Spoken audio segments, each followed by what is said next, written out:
जय हिंद, नमस्कार। आप सभी का एक बार फिर स्वागत है।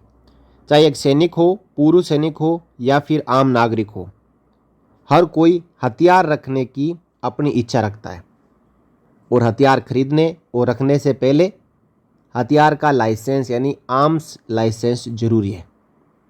और आर्म्स लाइसेंस हमारे भारत में इतनी आसानी से नहीं मिलता है।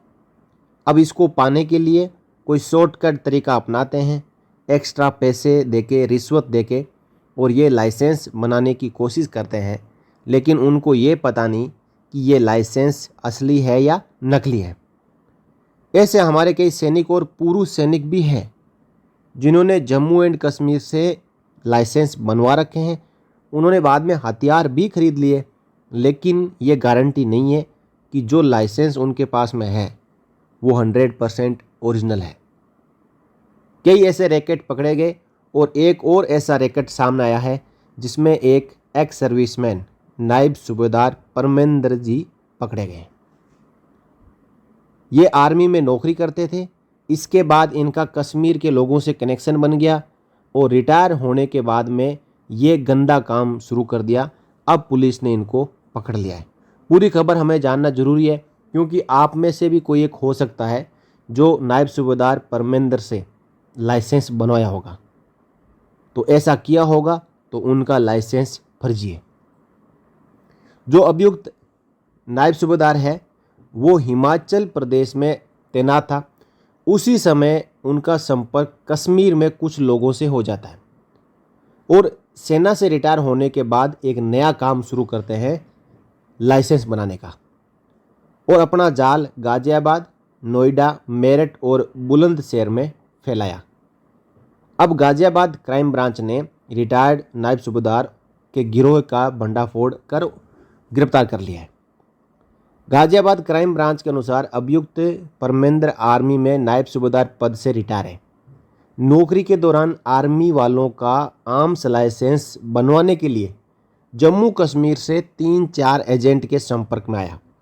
परमेंद्र खुद को भी ये आर्म्स लाइसेंस बनवाना था और जो एजेंट था वो अमित मुत्रेजा उर्फ अनिकेत अवस्थी उर्फ अनिरुद्ध शास्त्री, यानी एक ही आदमी के 3 नाम, और जयपुर राजस्थान का रहने वाला था। और दूसरा जो एजेंट था वो कृष्ण कुमार सोनी, ये दोनों जयपुर के थे। अमित मुत्रेजा ने 15,000 में जम्मू कश्मीर के किश्तवाड़ से परमेंद्र का आर्म्स लाइसेंस बनवा दिया।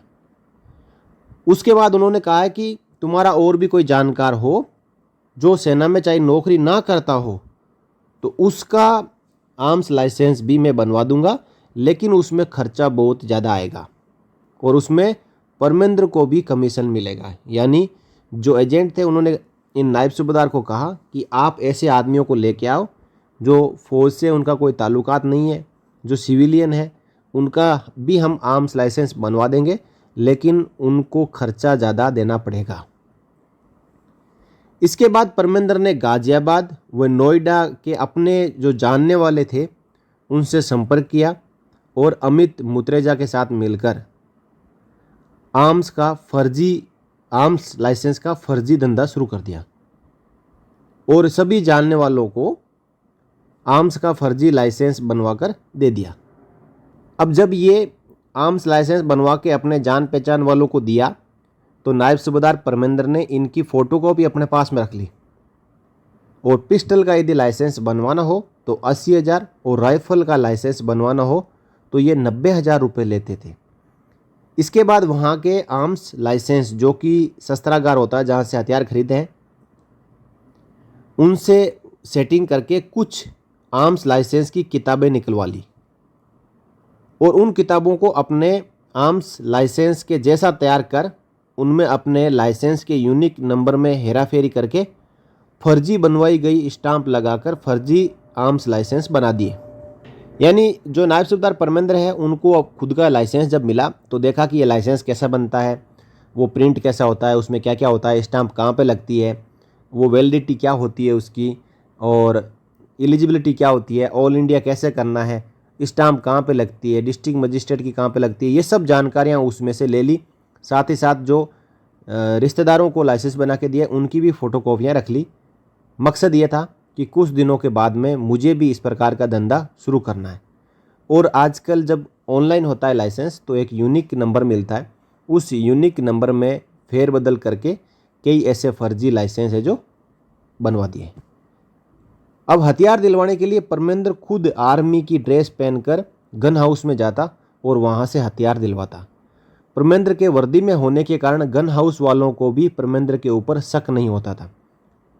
आर्म्स लाइसेंस का रिन्यूअल करवाने के लिए परमेंद्र जितने भी हथियार धारक थे उनसे 5-5 हज़ार रुपये लेकर फर्जी तरीके से खुद ही उसके ऊपर स्टाम्प लगा देता और उसका रिन्यूअल करके और हथियार पकड़ा देता था। इसी दौरान परमेंद्र और अमित मुत्रेजा के बीच में पैसों के लेन देन को लेकर झगड़ा हो जाता है, क्योंकि मुत्रेजा ने देखा कि अब परमेंद्र मेरे पास लाइसेंस लेके आता ही नहीं है, उसने खुद ही अपना स्टाम्प लगा के गोरख धंधा शुरू कर दिया है।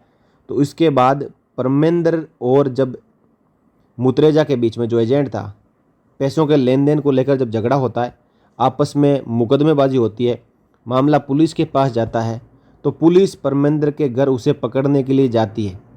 और जब नायब सूबेदार फौजी परमेंद्र ने देखा कि मेरे घर पर पुलिस आने लग गई है, तो उसने डर के मारे सारे जो आर्म्स लाइसेंस है वो नष्ट कर दिए और जितना भी असला था, जो गोली और गन, राइफल, पिस्टल थे, वो सब छिपा दिए।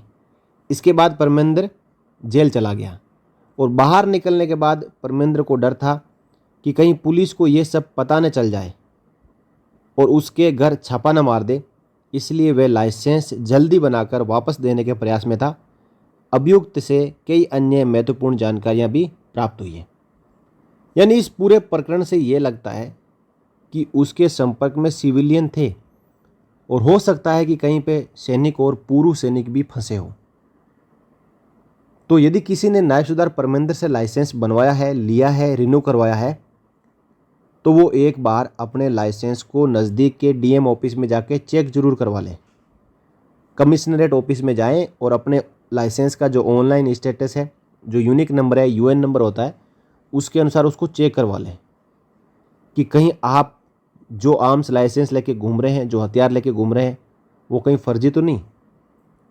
यदि फर्जी है तो जब परमेंद्र खुलासा करेगा तो आप भी पकड़े जाएंगे। इससे अच्छा कि आप खुद पहले से ही बता दो पुलिस के जाके कि ये मेरा आर्म्स लाइसेंस, ये मेरा हथियार और मैंने नायब सूबेदार परमेंद्र से बनवाया था, जो कि हो सकता है कि फर्जी हो।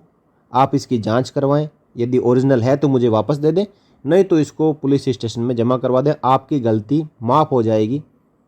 नहीं तो एक दिन परमेंद्र जब खुलासा करेगा तो आपका भी नाम आएगा।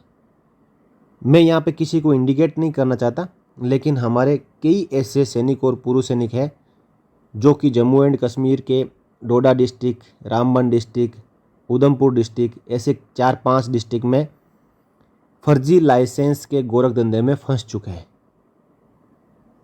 तो सावधान रहें, सतर्क रहें, अपने लाइसेंस को चेक करें और उसको ऑनलाइन ज़रूर करवाएं, ऑल इंडिया ज़रूर करवाएं, उसी के बाद हथियार खरीदें।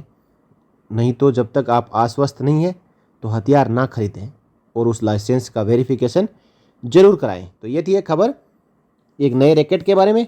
फिर मिलेंगे नेक्स्ट वीडियो में एक और नई जानकारी के साथ। तब तक के लिए जय हिंद, जय Bharat, Vande Mataram. For more updates, subscribe to our channel and enjoy watching the videos.